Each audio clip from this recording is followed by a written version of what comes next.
Welcome to Pindar Poetry. We hope you learned something new. You begin by opening the radio interface and preparing the hardware. This gets you on air quickly.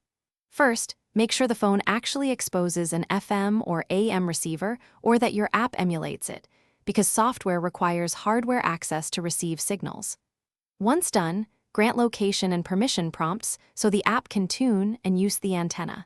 Then switch bands to FM or AM and tap scan. This starts finding stations immediately and prevents wasted manual tuning.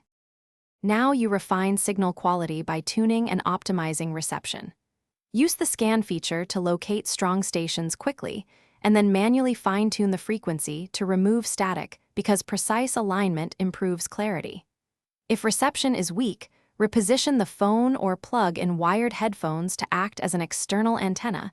That often makes the biggest difference. Once clear, save the frequency to a preset and turn off auto scan so the app holds the tune station during short signal drops.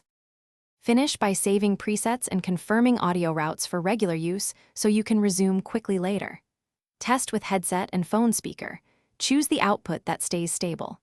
If the radio fails to load, restart the app, toggle permissions, or reboot the phone because software hiccups are common.